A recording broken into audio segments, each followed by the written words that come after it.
Fala galera da Jornada do Dinheiro, tudo certo? Aqui é o Vitor Hernandes e nós vamos com mais uma atualização da carteira de ações do Jornada. Então, durante esse último mês, a gente teve bastante ações com quedas expressivas, né, no mês de julho, de agosto, e a bolsa, né, ela voltou da faixa ali dos 105 ou 103 mil pontos, chegou a voltar aí para os 100 mil pontos, né, mas a nossa carteira permaneceu aqui muito sólida, né? Se eu não me engano, na última atualização a gente estava com uma valorização de 18%, hoje a gente está em 20%, então significa que ela se valorizou um pouquinho mais ainda. E aqui a gente tem duas ações desvalorizadas, né? E que uma delas é o Itaú, que desde que a gente inseriu na carteira não conseguiu ter uma performance boa em termos de valorização, mas a empresa é uma das melhores empresas da Bolsa, não tem o que discutir, e pode até ser oportunidade de aumentar as compras, né? Só que como a gente já tem uma exposição razoável aqui em Itaú, eu não sei se eu vou fazer uma compra nele hoje, tá? Mas eventuais quedas de boas empresas podem ser, sim, boas oportunidades de maiores compras, né?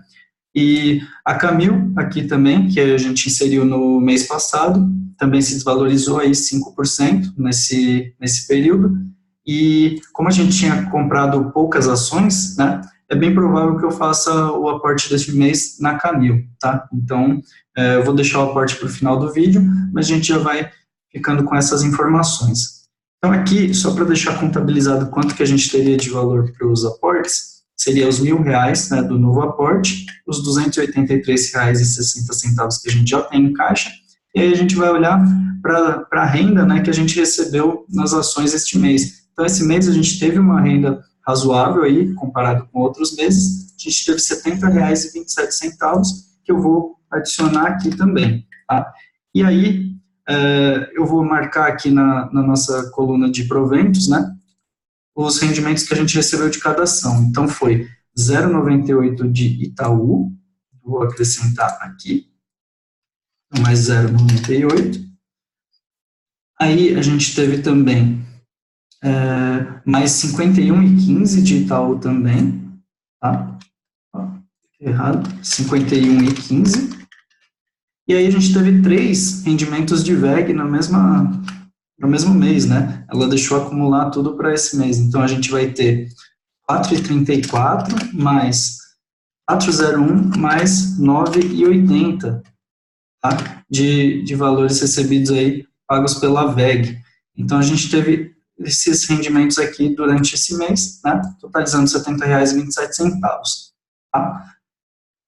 Então, com isso, a gente fica com o valor disponível de R$1.353,87 para aportar em novas ações este mês, mas antes disso, eu vou comentar aqui sobre os resultados do segundo trimestre das outras empresas que não tinham divulgado ainda os resultados no vídeo anterior.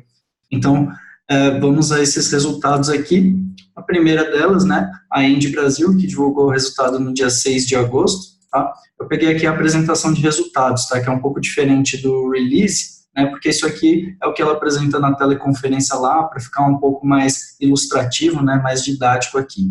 Então, primeiro os destaques aqui da empresa, ela já posta aqui os principais indicadores financeiros e operacionais, né? Então, com base nisso, a gente vê que a receita líquida teve uma pequena valorização aqui de 1,9%, né? Um pequeno aumento na receita líquida da empresa, só que o EBITDA, né, o operacional dela, teve essa queda aqui, ó, de 13,7%, tá?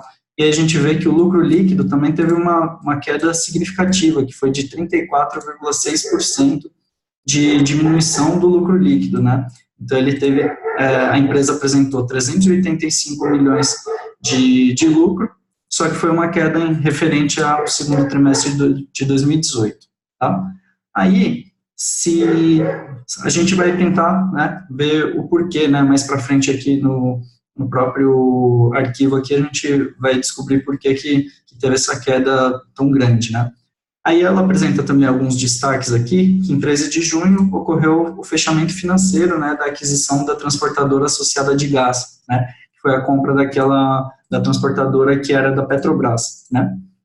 Aí também a usina termoelétrica Pampa Sul, que entrou em operação, né, em junho de 2019, e também que 15 de julho foi realizada uma nona emissão de debêntures, tá, e captou 1,6 bilhão de reais aí ou seja, contraindo mais uma dívida, só que normalmente essas dívidas, né, contraídas são baratas, né, e assim, o setor elétrico, é muito comum as empresas se endividarem porque elas têm uma previsibilidade grande no resultado, tá, então elas conseguem prever, eu vou ter tanto de resultado, então eu consigo me endividar até certo ponto, então elas têm, é possível fazer isso porque ela tem uma previsibilidade grande, tá.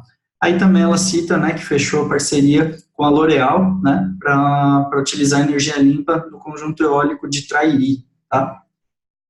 E aí é mais uma diversificação, né, na geração de energia aí da ENGIE, tá? Aí aqui ela mostra o controle acionário, né, como que é distribuído isso aqui.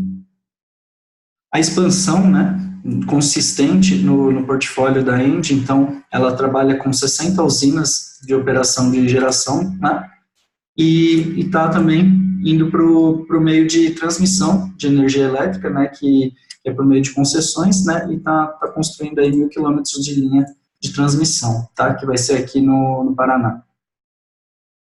Aí mostra também a TAG, né, a transportadora de gás, onde que ela atua, né, então ficaria aqui no Amazonas e no litoral do Brasil aqui, que pega desde o Rio de Janeiro até o Ceará, então ela ocupando aqui toda a parte litorânea do país. Tá? E também ela trabalha com geração solar distribuída. Aqui ela vai demonstrando, né, o crescimento ao longo dos anos da geração de energia dela. Aqui mais informações, né, sobre o gás natural, tá? Ela diz que é em linha com a estratégia de se tornar um player-chave na infraestrutura de energia brasileira. Então, ela não está só focada em gerar energia elétrica, então ela está buscando outras fontes também, e dentre elas o gás, né? E aí ela comenta aqui sobre gás natural, né? Tem os gasodutos aqui, então você vai vendo mais detalhes, assim, eu não vou me aprofundar em cada uma das questões, porque a gente tem 4 empresas para ver, né, e tem bastante informação aqui, mas eu sugiro que você leia, né, por completo, a apresentação e o release mesmo, né, o release é um pouco mais completo aqui, tem todas as informações da empresa, tá, mas aqui eu vou tentar chegar aqui na parte do resultado dela, justamente para a gente ver aquela questão, por que caiu tanto o lucro dela, né? Aqui ela mostra o balanço de energia, expansão, aqui projeto eólico em construção, né? Então ela vai apresentando tudo, né? A linha de transmissão que está em construção também. Então hoje ela é muito focada em geração de energia, mas está também desenvolvendo esses projetos na área de transmissão agora, tá? Aí aqui a receita líquida, e aqui a evolução do lucro líquido. Eu tinha visto uma parte aqui, onde mostrava, né, o que aconteceu para cair. Aqui, ó, legal que ela dá uma visão geral, né, de todos os ativos que ela tem, então as usinas hidrelétricas, onde que estão localizadas, né, a gente vê bastante concentração aqui na região sul, né, e as usinas termoelétricas, que também estão as duas aqui no Rio Grande do Sul, e usinas complementares, né, que tem eólicas, biomassa, solar, pequenas centrais hidrelétricas, mais de energia solar também. Então, a gente vê aqui a distribuição dela, ela tem em várias regiões aí do país, né, está presente em todas, né, mas em algumas com mais efetividade, né, então aquela linha de transmissão que está em construção é essa aqui, que vai ser no Paraná, né, que está chamado de lote 1 aqui, por enquanto. E aqui também, onde está presente a TAG, né, que a gente já viu anteriormente também. Beleza? Aí vamos ver a parte do balanço não está aqui, eu vou pegar pelo release, onde que a gente vê, né, por que teve essa queda forte aí no lucro, mas eu já posso dizer que é de não recorrente, né?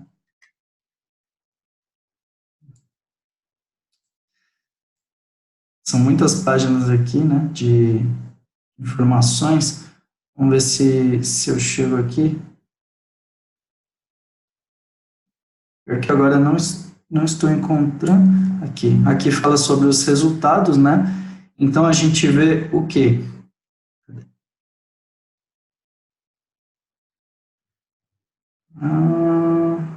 EBITDA. Então a gente vê que teve sim uma queda, né, do EBITDA. Então, ou seja, o operacional da empresa ela teve uma queda, apresentou uma queda aqui de 2 bilhões e 200 para 2 bilhões e 200. Estranho, por que está mostrando queda aqui? Assim, o EBITDA em si é esse aqui, 1 bilhão e 200 aqui, né, para 1 bilhão e 500, tá? Aqui no segundo trimestre de 18 para o segundo trimestre de 19. Então, teve essa queda aqui no EBITDA e aqui, na verdade, é a margem, né? Então, é, vamos ver aqui o que causou, né, essa queda no lucro líquido. Eu tinha visto aqui a tabela completa, né? Mostrava realmente onde que estava o... Esse aqui. Ó, aqui a gente vê claramente, né, por que teve essa queda no lucro líquido, né? Aqui, entre parênteses, são sempre os valores negativos, né? Então, teve uma queda grande aqui do EBITDA, por isso que contribuiu bastante para essa queda do lucro líquido, né? Então, o operacional da empresa realmente teve uma queda durante esse trimestre, só que também teve queda em resultado financeiro e depreciação e amortização. Então, assim, é natural, né, que tenha quedas ou subidas de um trimestre para outro, tá? Não é nada, assim, que deva se preocupar, assim, tão terrivelmente, tá? O importante é a gente olhar a cada ano, né, se realmente a empresa está crescendo, tá evoluindo, né? Então, aqui, a gente vê que a queda do EBITDA, ele teve, né, a principal influência aqui foi de curto prazo, né? Teve esse CCE, que aqui não diz exatamente o que significa, tá? Mas os 70 milhões aqui foi de não recorrente também. Então, assim, é esperado que ela vá se normalizando, né,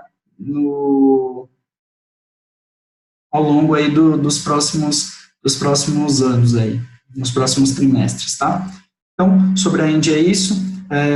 O resultado em si não foi tão positivo, né? Ela teve uma queda do lucro, mas o que a gente pode ver é que ela está realmente investindo para aumentar as suas fontes de receita, né? E diversificando também, né? Tanto com gasodutos, como energias renováveis, como transmissão de energia. Então, ela está atuando em várias frentes aí e vai continuar crescendo bastante ainda nos próximos anos, tá?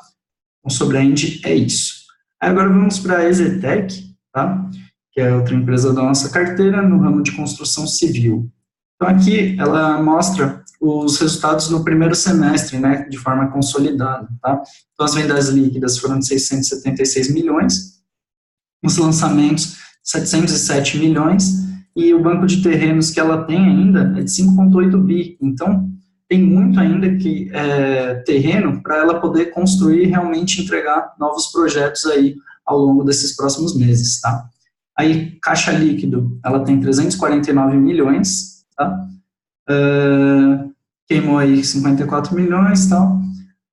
Aí o lucro bruto que ela teve foi de 117 milhões, com margem bruta de 38,2%, e o lucro líquido foi de 112 milhões, tá? Sendo que 95 milhões disso aqui foi no segundo trimestre de 2019. Então, você vê que em relação ao primeiro trimestre de 2019, ela cresceu bastante, tá? Aqui ela não colocou o comparativo, né, do primeiro tri, mas a gente consegue ver aqui, tá? As vendas líquidas e os lançamentos, tá? Então, a gente vê que aqui em 2013, a gente teve um pico aqui de lançamentos, né? E aí foi só caindo, até chegou num fundo aqui em 2017. Desde então ela tem voltado a subir. A gente espera aí um bom ciclo aí de imóveis aí nos próximos anos, tá? Aí ela mostra aqui também os lançamentos que tiveram no primeiro trimestre de 2019, tá? E do segundo também. E aqui no terceiro trimestre, né, o que já está aprovado, tá? Aqui está com uma etiquetinha de aprovado. E vamos lá, aqui ó, desempenho financeiro, que é o que interessa para a gente.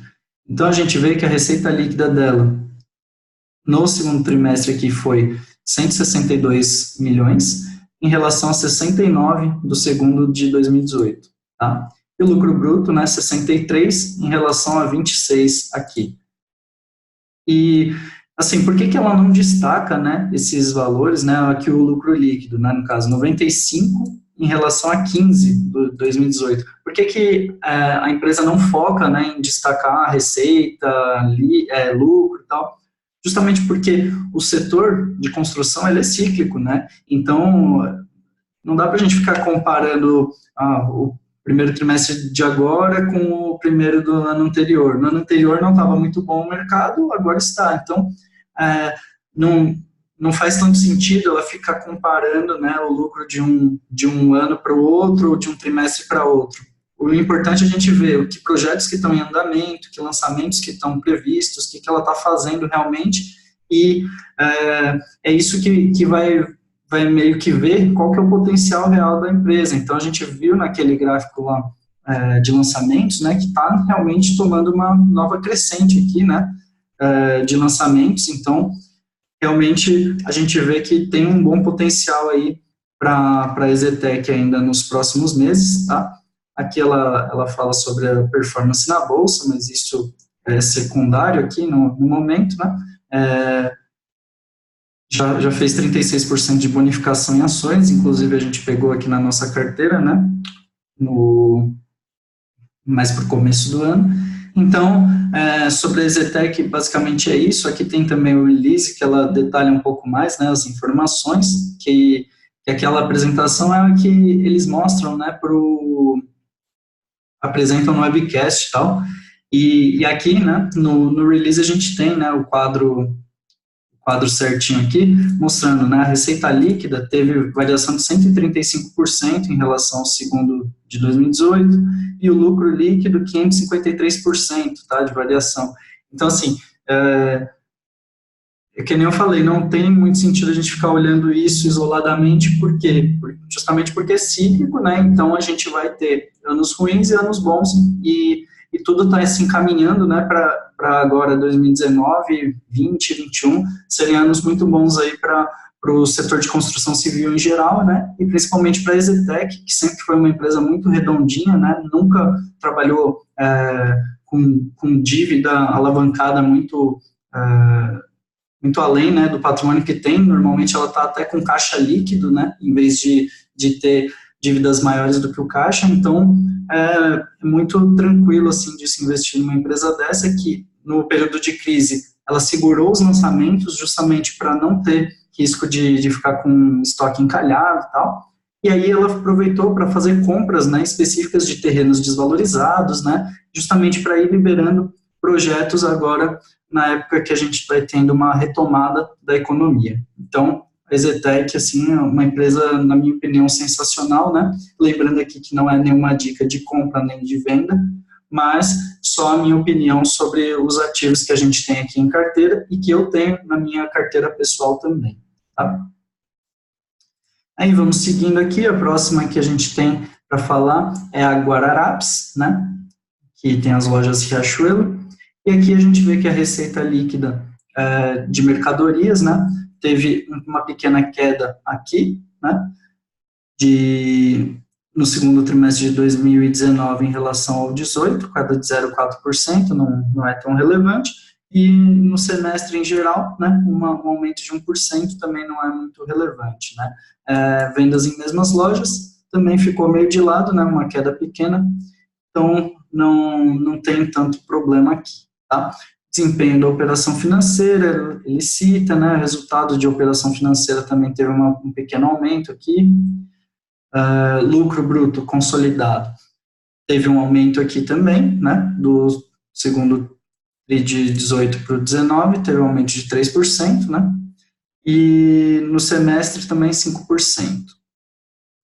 As despesas operacionais tiveram queda aqui no semestre, né, e no trimestre teve uma queda aqui, né, com o efeito do IFRS, e sem o efeito dele teve um aumento. O EBITDA, a gente teve uma queda forte aqui, sem o efeito do IFRS, né, 22% e 25%, e com o efeito do IFRS ficou 5% aqui maior, tá? E aí o lucro líquido consolidado, a gente vê queda, né, em ambos, tá? Mas o que acontece? Teve efeito não recorrente aqui, na Guararapes também, né, de 73 milhões, ou seja, se não tivesse tido, desculpa, o efeito não recorrente foi no ano de 2017, né, nesse de 19 não consta, né, como efeito não recorrente, então não foi esse o motivo, tá? A gente vai olhar até o release certinho, para a gente encontrar qual que foi o motivo, né, dessa queda, tá? Porque aqui nessa apresentação não mostra exatamente por que teve essa queda no resultado, tá? A gente vai olhar aqui certinho como que ficou, tá? O lucro líquido, tá? Ele totalizou 54,9 milhões, tá? Que deu 38,4% menor, né, do que os 89 milhões do segundo trimestre de 2018, tá? O que acontece? Só adiantando aqui, todas as empresas do varejo sofreram bastante, tá? Nesse segundo trimestre de 2019, tá?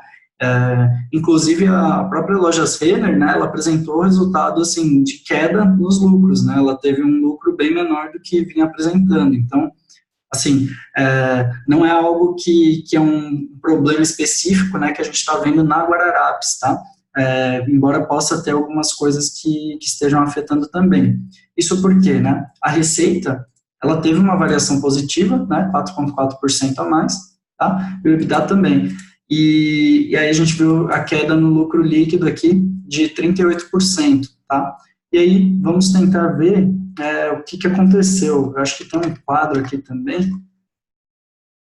A tela vai falando, né, sobre cada divisão e tal. E será que esse aqui...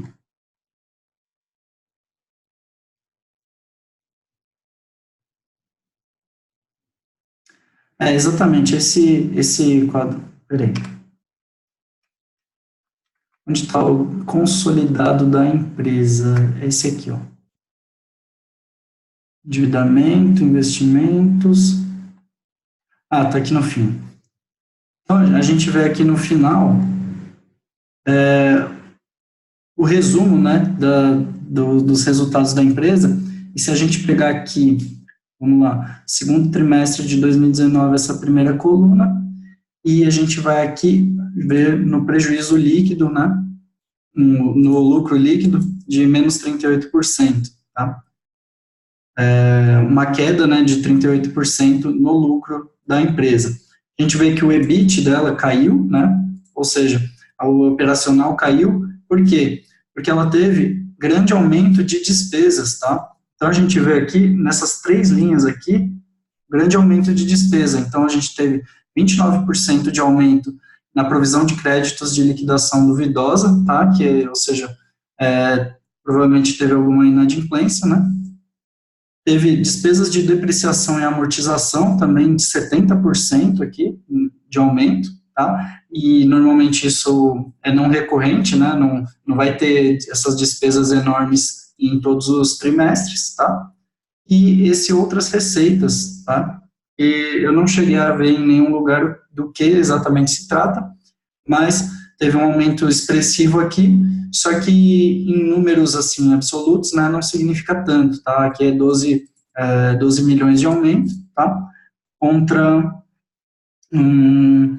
Contra que deu qual que é a diferença aqui? 50 milhões de aumento, né, e aqui mais 60 milhões de aumento. Então, por isso que o operacional da empresa ficou bastante prejudicado e, consequentemente, também o lucro, né, da empresa. Então, se a gente considerasse aqui na casa do normal, né, esses dois itens aqui, ou seja, cerca de 70 aqui, mais 50 aqui, 120 já aumentaria aqui de operacional. Então, realmente fez bastante diferença aqui no âmbito total aqui da empresa. Ela teria tido um lucro bem mais interessante, né, acima dos 150 milhões aí. Então, fica essa questão aí. A empresa em si sofreu sim um pouco com as vendas, né, durante o trimestre, só que o principal foi esse aumento aqui nessas despesas. Então, foi isso que impactou de forma maior a empresa. A gente tem que acompanhar, né, se nos próximos trimestres vão continuar vindo despesas muito altas, né, porque isso realmente acaba impactando de forma bastante relevante, né, o resultado aí da empresa de forma geral. Beleza? Então, sobre a Guararapes é isso. É um resultado, assim, que está em linha com o que era esperado, né, porque o varejo, de forma geral, sofreu mesmo, então ela provavelmente teria realmente uma queda na produtividade, só que eu não vi como de todo ruim, tá, porque se não fosse essas despesas bem altas aqui, ela teria entregado um resultado muito bom. Aí, indo para a última aqui da nossa carteira, a Sanepar, tá? Então, a apresentação de resultados dela, ela mostra que o destaque aqui, né, comparando os 6 meses de 19 com o primeiro semestre aí de 18 também, ela teve aumento de 8,9% na receita líquida, aumento de 5,6% do EBITDA e 2,2% do lucro líquido, tá? Então, ela menciona aqui, né, crescimento do volume na água, crescimento do volume no esgoto, tá? E vai citando outras informações aqui. Aqui a tabela aí com os dados, né, sobre isso. Aqui, dados sobre os empréstimos dela, né, as dívidas que ela tem. Ali, desempenho financeiro. Aqui o desempenho financeiro, né, transformando em gráfico aquilo que estava na primeira página. E aí, geração de caixa, dívida líquida, aqui tranquilo, né? Daí, quando a gente vem aqui, né, na tabela resumida, né, a gente vê que a receita líquida teve um aumento aí de 12,2%, tá? Ou seja, desculpa que eu estou olhando de 2018, 17 para 18. Tá aqui, ó, para 2019, tá? 7,8% de aumento na receita líquida, tá? Esse trimestre, então, foi de 1 bi e 19 milhões para 1 bi e 99 milhões. Aí a parte aqui